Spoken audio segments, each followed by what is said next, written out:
What's up, y'all? Welcome to another segment of Voice of the Streets. I'm your host, Tori Hayes, and today we have the boy Dane. What up? What up? What up? How are you doing today? I'm good. How you doing today? I'm doing good. All right. So tell the people where you're from, where you grew up at. I'm from Oakland, California. I'm from West Oakland, California. So, you know. Nice, nice. And so what schools did you go to? I went to school out in Hayward. I went to Mount Eden, and I graduated from Mount Eden High School. Okay. And how was it growing up in the Bay Area for you? It was cool. It was kind of like the best of both worlds. You know what I'm saying? Like going from West Oakland to Hayward, and you just seeing it's more than just Oakland. Yeah. You know what I'm saying? Like, but you know, after school, you're going back to the crib, you're going back to where you're from, and you're dealing with the same kind of bullshit that, like, not the average kid at your school was dealing with. Facts. So it helped me to be versatile, and it was cool, though. I can't complain. Yeah. Okay. So what was Young Dame into? Was it always music, or do you have other hobbies? Like sports. Like my whole dad side of the family, like, we all did baseball. Like great uncles to my dad to my brother, like we all did baseball at some point. Basketball.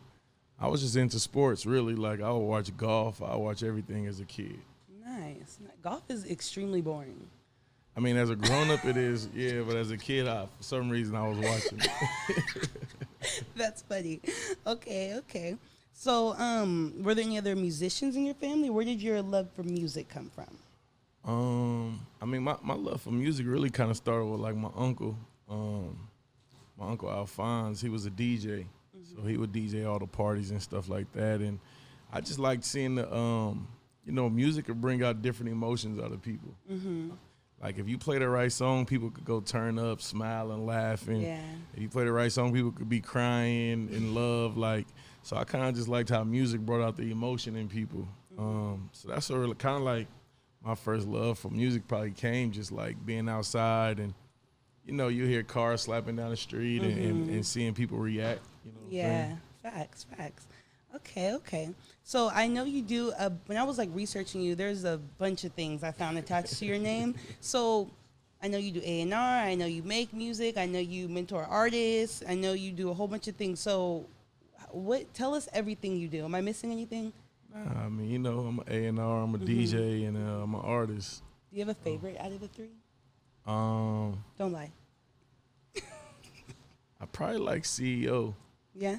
Yeah, because, I mean, you really could use all three of those things in one as a CEO. So Facts. I like being a CEO, kind of like doing things for my own vision. You know what I'm saying? So I like CEO, probably all three.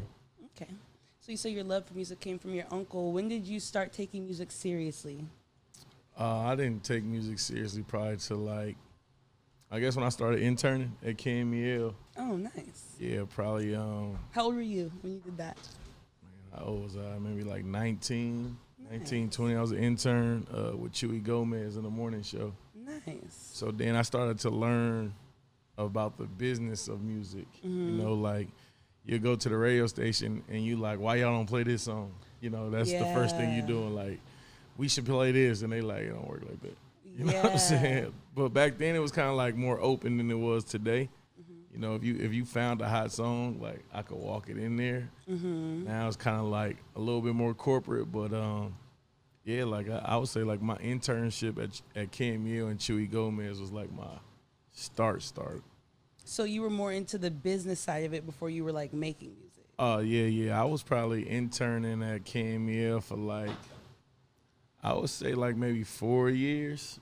I didn't look at myself as an intern though. So Chewy never treated me as an intern. Yeah, you're like, I work here. Yeah, I felt like, I was an on-air personality. Yeah. I was on the morning show, and I went from, Dame the intern to everybody calling me by my actual nickname, DaBoyDame. So. Where'd you get that nickname from, by the way? I actually got it in West Oakland, coming outside. Like I listen to all type of music. So like I was big on Jay-Z. So I think I came outside probably rapping some Jay-Z, and the big homie actually was like who you think you is, DaBoyDame? Because Jay used to always say it's your boy Ho. Yeah. So like from there they just start calling me DaBoyDame. That's what's up. Okay, okay. So A&R, well, not A&R, but the business side of it came first. What was the next step musically that you did, thing that you got into? So from an intern, I realized, like, you know, radio got 4 main slots, which mean 4 salaries, right? Okay. And like, these people make so much money to work for 4 hours a day. There's really no reason to ever quit that job. Damn. Okay. So if you ever notice, like, people be on the radio for like 20 years, 20, 30 Facts, years, yeah. right? Because you make so much money to be on the air for 4 hours a day. So like, when I realized that, I'm like, these niggas not leaving. You know what I'm saying? Like, these niggas is comfortable. Like, No, for you know, real. they got kids, they got houses. They get, like, who would leave a 6-figure job for working 4 hours a day? You know what I'm saying? So I was like, I got to figure out something else. And one thing I was always cool at the radio station was, like, I was the guy that you came for extra shit when artists come to town. You know what I'm saying? Yeah. So I was always like dealing with the artists like one-on-one. So, you know, one day Gotti had a show out here. Yo Gotti had a show out here, and I went to go do my thing, and we kind of just locked in. And weeks go by. He was like, come by the studio. And I went by the studio, and this was like right when Mustard was popping, right? This is like I'm Different is out, everything. Yeah. So everybody in the South was trying to find that West Coast sound, but they didn't know like who actually was making it. They just knew who, like, the Mustard name, but they didn't know who Mustard was. So he invited me to the studio. I drove from here to LA just on the spot, because, you know, like, they also thought California is close. They always do. To LA, right? Yeah, Up the so street. he like, we here. I'm like, send me the address. And then I'm like, it's LA. You know what I'm saying? So I just drove out there, went to the studio, and he was like, play me some of that West Coast stuff. And I asked P-Lo to send me some beats. And the first beat I pulled up was Act Right. And he kind of like did it as like almost a playful diss, though, because I played like maybe 3 or 4 other beats that was like not the best beats. And that's why, like, on the song he said, I'm going back to the Bay. Almost like I'm about to send this nigga back to the Bay. You know what I'm saying? Yeah. But that shit sounded perfect. You know what I'm saying? Like the A&Rs at the time, and the label was in there. They like, nah, that sounds like good. You know what I'm saying? So everything moved from there. And then he was just like, you know what? You need to stay with me. Like, I need you to be my A&R. And I was like, I'm out of radio. That's when you became A&R? Yeah, from that, my first placement. Dang. Would you, okay, so when you went to 106 and started interning, what was your goal when you were there? Shit, I wanted to be Chewy Gomez. Oh, I'm dead. Okay, so you kind of just took the opportunities that came and it just created its own path, huh? Yeah. I mean, like I said, them dudes was not leaving that job. Like, who leaves a 4-hour job making 6 figures? I would absolutely would not, yeah. You know what I'm saying? So, yeah, I wanted to be Chewy Gomez. Sway, and Chewy. Those was like the personalities, you know what I'm saying? Yes. Wow, okay, that's crazy. So would you say that job kind of fell into your lap? Well, you know, I went to college in Atlanta, so For what? communications, TV, radio, and film. Oh. So, like, my first semester, they was big on, like, internships at home. And I had a radio show on campus, and we was hosting homecoming shit and everything like that. So by the time I came back to Oakland, like maybe like a winter break or something, I met Chewy. And I was like, I'm trying to intern. Yeah. And he set me up. But at first, you know, they when I went there, I did the whole interview process, and they was like, you got it. But it was like for street team. Oh, okay. Like hanging posters and all that. And I was kind of like, I respect that. I'm like, but I host the whole radio show in Atlanta. Yeah. Like, I'm interviewing the same artists y'all interviewing. Yeah. So I was like, I'll pass. And I ran into Chewy, and I was like, bro, they trying to have me do, I didn't know Chewy. You know what I'm saying? I was like, bro, they trying to have me do this, but I already got this. And he was like, nah, just come to the show. And I just went to the morning show for like 4 or 5 years. Wow. Yeah, you know, Chewy's my mentor, so. That's what's up. Okay. So when did you start making records? When did that happen? When did I start making records? And did you always want to make records? Like, how did that okay, so tell me how that first happened. Well, let's say I first started making records. I was an intern at KMEL, and my cousins was in a rap group. They was called the NHT Boys, right? And this is like my first cousins. Yeah. So like, I guess my first time of making a record was I used to lie to them and say like, Chewy and My Emotion want y'all to make this song, and they want y'all to rap about this stuff. But technically, it was really my ideas. You know what I'm saying? But it just sounded way more believable coming from My Emotion and Chewy and Big Von. So we did like this song called 6 in the Morning, and took it to the radio. They got it played, and so that was like my first like record.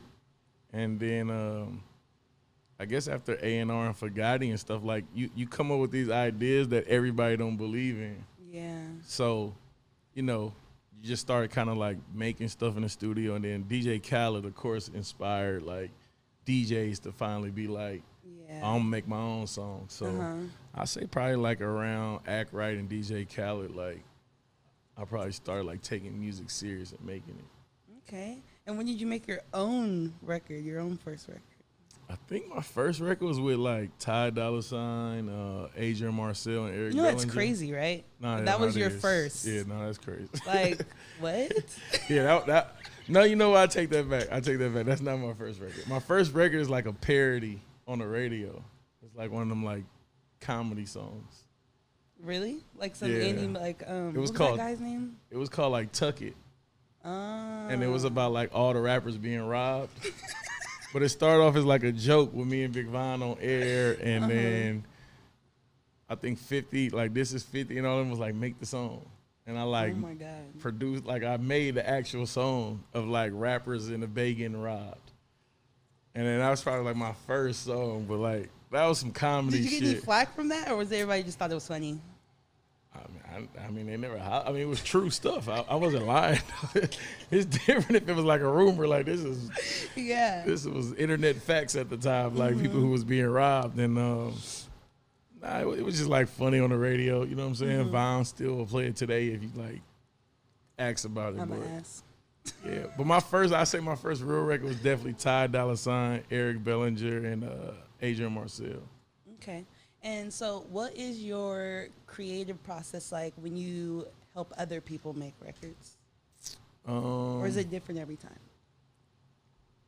I mean, I guess when you're making records for people, you trying to actually like get in their mind, but then like try to like expose them to stuff that they might don't see.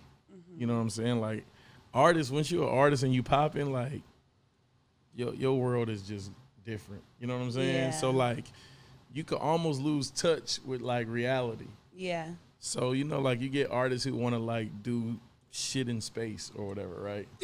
Which is fine.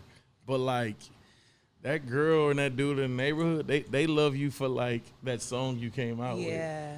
So like that's really kind of like you try to figure out who the person is and what people actually like, and then you try to like create from there. Okay. And then what about for yourself?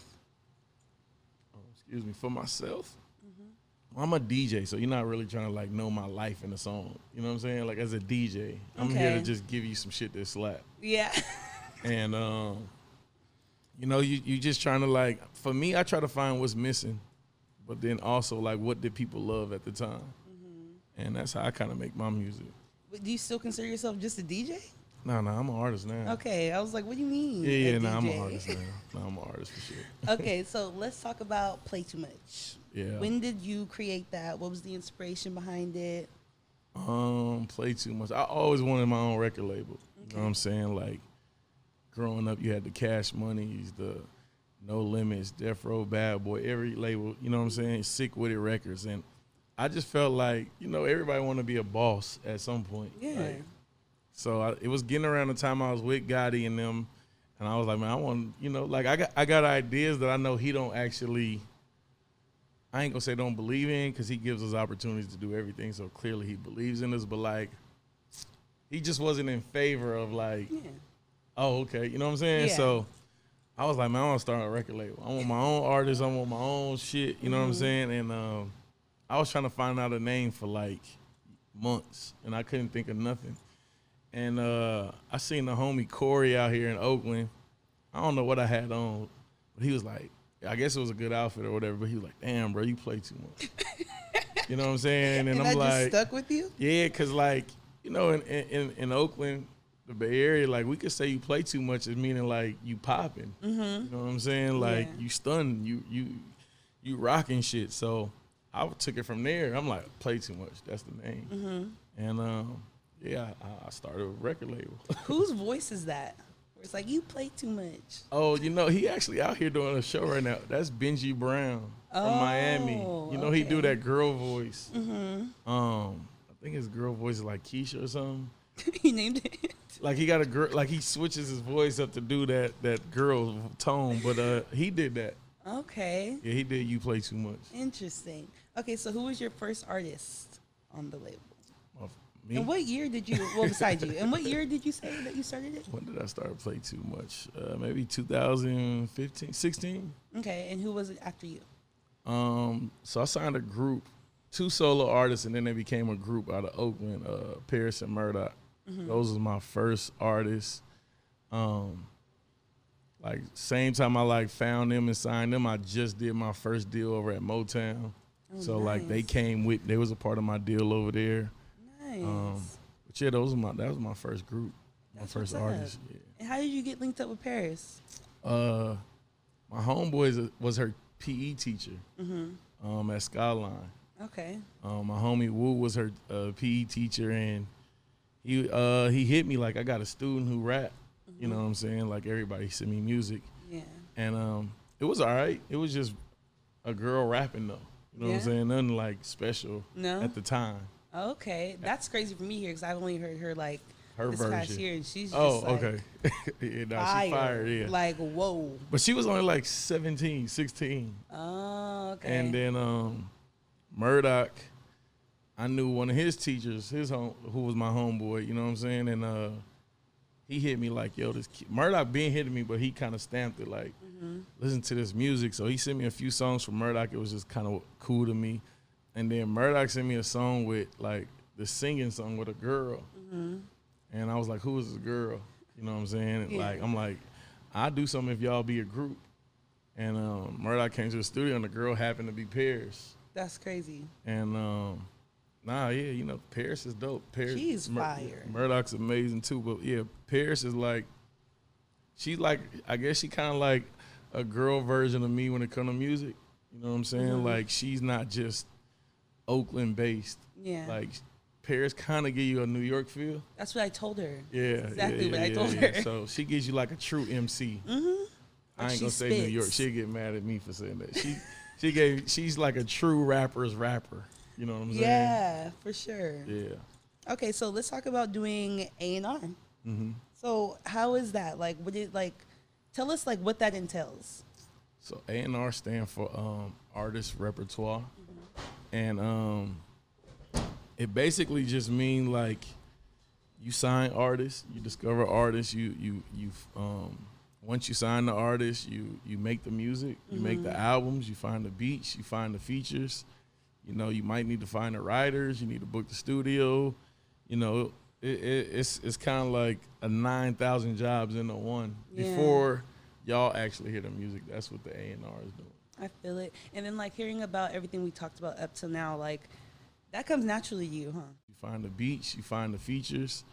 You know, you might need to find the writers. You need to book the studio. Like coming from DJing, you know, when you DJ, you kind of know what people want to hear. Like when you DJing, you know, like what song gonna make the crowd want to fight, what song gonna make the girls scream, the dudes want to pull out their money. Like, so I kind of just take all that and then go into, you know, use that as the A&R stuff. Like, you know, so. Okay, cool. So what are like take us through a day of you doing A&R stuff. Like, what is that like? So I like wake up. And I kind of try to wake up a little more earlier than usual because the world really starts on the East Coast time. Facts. Right? So try to wake up early, check my emails, see what meetings we got, Zoom meetings, phone conferences, stuff like that. So you get on those calls, make sure everything's done. Then you sending out beats to artists. You getting studio time for artists. You pulling up to the studio to make sure the artist is actually making music and not like hanging out in the studio. Kind of sounds like being a manager. What's the difference? What is the difference? Because managers aren't actually part of the. I ain't gonna say that. A&Rs are more responsible for the music. Okay. Managers are just managing your career. Okay. Now So that makes sense. Most managers manage shit after the music is done. Mm-hmm. You know what I'm saying? Like Yeah. an A&R, I'm not booking shows. Facts. Okay. Yeah, I'm not. I get it. Yeah, that's not my job. Okay. So if somebody wanted to get into A&R, what would you tell them? Because it seems like you kind of just, things just worked out for you where it just worked out. But I tell people, find an artist you actually like and just work with that artist. You know what I'm saying? Like, go to the studio with them, find them beats, find them producers, find them features, give them ideas. Like, because if that artist crack off and pop, like, you're technically that artist A&R. Yeah. And hopefully y'all relationship is solid enough to where that artist be like, my man's or my homegirl is the one who gave me that beat. You know what I'm saying? Like, hopefully they include them, and then, you know, people will start. You really just want your musical opinion to be respected. Yeah. So I'll say lock in with an artist you like and try to turn them up. Okay. Okay, that's good advice. So with all the things that you do and all the talents that you have, what do you want your legacy to be? I just want to make Oakland proud. I want to make the Bay Area proud. I want to inspire and motivate, you know, the next generation of executives, artists, producers, managers of the Bay Area to, like, take it to another level, because, you know, we move all around the world, and, you know, sometimes they put this, like, weird jacket on the Bay Area of, like, whatever weird jacket we got. You know what I'm saying? And, like, you know, we fight for, like, our status. You know what I'm saying? Like, we got to pull out the book of, like, nah, we got Sweetie and her and 24K Golden and Kaylani, E40, you know, LaRuss. Like, we got talented people, and even executive wise, there's a lot of us in there. You know, Brittany Davis is from the Bay. She had Chris Brown. She a product manager for Lil Baby right now. Like, she's from the Bay. Yes, it's like a lot of us out here actually in the music industry. So we just gotta, you know, stretch. You know, he's not from the Bay, but he's, like, from Seaside, and he definitely got his stamp in the Bay Area. Like, he manages everybody coming out of Northern California. Yeah, like, we outside, we moving. You know what I'm saying? So I just want to inspire the kids from, you know, the places that's not the best places to know that they can pull this shit off too. Facts. I love that. I love that. Okay, so we know you just dropped Feelings with Rick Ross. Tell us about that. How was that? Like, were you excited? Like, did you know Rick Ross before you made the music with him? Nah, so definitely. Nah, I didn't know Ross at all. EST GEE is on CMG, so that's like you know, that's easy call right there. And I DM Rick Ross. I'm not gonna lie to you. I can show you the DM. I'm dead. But I just DM'd him on some, like, yo, this who I am. This who I'm cool with. Bro, I got a song. I want you know, is there any way you can rap on it? And why'd you choose him, though? You just heard him on it? Well, the song is like, I'm telling niggas to, like, get up in your bag and hop up out your feelings. Yeah. Right? So it's like, get you some money. It's the biggest boss. Don't let feelings dictate you not winning. And, you know, EST GEE is, like, my favorite rapper right now. Not, you know, not just because he's CMG, but, like, he's like a rapper's rapper. And he reminds you of the Jeezys, the Yo Gottis, and the Rosses. So when he was rapping on there and, like, the way he rapping, I'm like, so who can, like, stand next to him and on this song? And, like, you know, we in the times now, like, the singy rap. And I was like, you can't singy rap over this beat. Like, it's a everlasting bass sample. It's like, you know, and it's like from the era before me. Like, it's from the 80s where, like, Lil D and all of them was moving around, and Black, and, you know, the get money side of the Bay Area. It wasn't always just hyphy. It was like gangsters, get money dudes, you know what I'm saying? And, like, so I wanted to pay homage to Lil D and them, Big E, my uncle, and everybody. And I was like, who can, like, stand on this song? And I was like, Rick Ross. Like, who motivates better than Rick Ross? Facts. You know what I'm saying? Like, so I DM'd him, and he sent the verse back in, like, a day. Damn. I wish I could like. Everything you be telling me is like shit just happened hella quick. Like it was just like boop. Like it just like. But you know what though? I tell people all the time, like, you got to be prepared for it. I think a lot of people can have a lot of shit happen to them. It's just they not prepared for it, right? It's like when Yo Gotti tells me to come to the studio and it happens to be in LA. Like I was prepared to get in my car and drive to LA. You know what I'm saying? There wasn't no excuse for me of like, well, how I'm gonna get out there or the plane. Like, I drove out there. I booked my own hotel and I went there. When Chewy Gomez is like, all right, cool, come to the morning show. I didn't try to, like, I think I was using my mom's car. I was in college. So, you know what I'm saying? Like, I was prepared to wake up at 5 a.m. every morning to drive to San Francisco, to be there at 6 and work for free. Like, I was prepared for that. So, even like when you say something like Rick Ross, like, I had my resume was solidified already. You know what I'm saying? I'm name dropping in the DM. Like, Yo Gotti is my big homie. I'm CMG. Like, you know what I'm saying? And, you know, Pepper, you know, all these people. So, when he said, the song was done already. Like, it literally was formatted for him to 16 bars. The hook was already there. It was mixed already. Like, I was prepared for anybody to get on it, but I wanted Rick Ross. So when he said, all right, cool, man, I sent the email right like 2 minutes later. That's what's You know up. what I'm saying? So I think love that. people just need to be prepared. It's not that I'm just lucky or it's just falling in place. It's just ready. I'm ready at all times. Yeah. Okay. I like it. So what's up next for you? So I mean, I definitely just released my single "Feelings" featuring EST GEE and Rick Ross. I announced my deal with Def Jam Records. So I'm working on that whole album. I'm almost done. I'm waiting for I'm swinging for the fences for this feature that I'm trying to do. So I'm trying to like get this one feature and I'm gonna be done. I'm still A&R for CMG. I just signed Mozzy over to CMG. I saw that. Yes. So we working on his first project over there. We working on the CMG whole album, which is like Mozzy, Moneybagg Yo, 42 Doug, EST GEE, Yo Gotti, everybody from the camp. You know what I'm saying? Black I watched Youngster. the conference earlier. That's what's up. So we just working. Then, like I said, I got to play too much, so Paris is loading up. Paris is on my album like 3 times.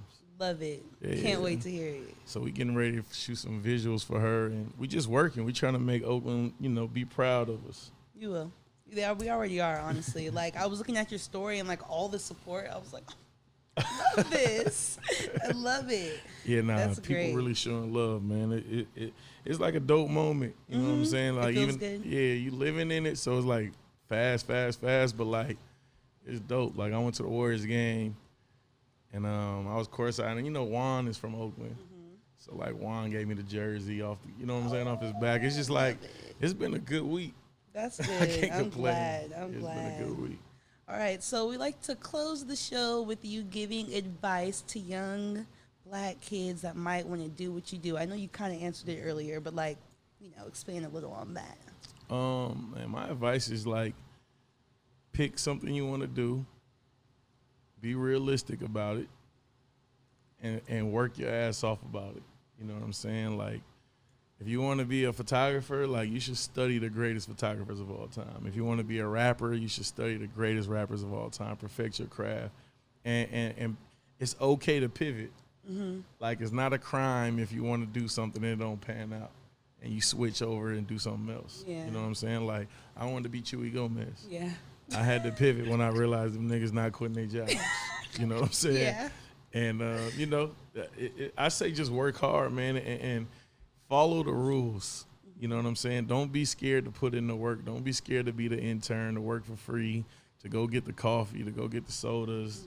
You know what I'm saying? Like, because it's going to make you appreciate your success, like the way you grind. You know what I'm saying? Like, and you never got to fuck nobody over to get to where you want to go. I hella believe It might take a little longer, but I swear you don't got to do no hater shit, sucker shit to, like, make it to where you want to be. You know what I'm saying? All right. Well, thank you for coming. It's been really good talking with you. And that's a wrap for us. Thanks for tuning in, guys. I appreciate it. I'm Tori Hayes, and that's Dang. Yeah. Head out. No head out. No head out. No head out. Nigga, this beat bang on mine.